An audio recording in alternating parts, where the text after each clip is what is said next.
વડોદરામાં MG Vadodara international મેરેથોનની 13મી આવૃત્તિ યોજાઈ 1.11 લાખથી વધુ રજીસ્ટ્રેશન સર્જાયો ઇતિહાસ વડોદરામાં ફિટનેસ અને ગૌરવનો અનોખો સંગમ જોવા મળ્યો હતો, જ્યાં એમજી વડોદરા ઇન્ટરનેશનલ મેરેથોનની 13મી આવૃત્તિનું ભવ્ય આયોજન કરવામાં આવ્યું હતું।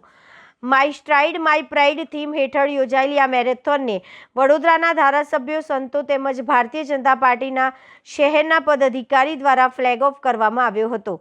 રાજ્યના ડેપ્યુટી મુખ્યમંત્રી હર્ષ સંઘવી અગમ્ય કારણસર ઉપસ્થિત રહી શક્યા ન હતા, પરંતુ કાર્યક્રમમાં શહેરના અગ્રણી અને વિવિધ મહાનુભાવોની નોંધપાત્ર હાજરી રહી હતી।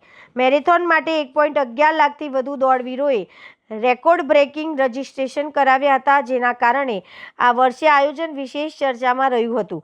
આ મેરેથોનનું એક મુખ્ય આકર્ષક ગજરા રન રહ્યું હતું, જે એલજીબીટીક્યુ સમુદાયને સમાજમાં સનાતન અને સ્વીકાર મળે તે હેતુથી યોજવામાં આવ્યું હતું। આંતરરાષ્ટ્રીય ધોરણે AIMS અને AFI દ્વારા પ્રમાણિત આ રેસમાં કુલ મેરેથોન અને હાફ મેરેથોન ઉપરાંત 10 કિલોમીટર રન, હેરિટેજ રન, જવાન રન તેમજ દિવ્યાંગ રન જેવી વિવિધ કેટેગરીનો સમાવેશ કરવામાં આવ્યો હતો।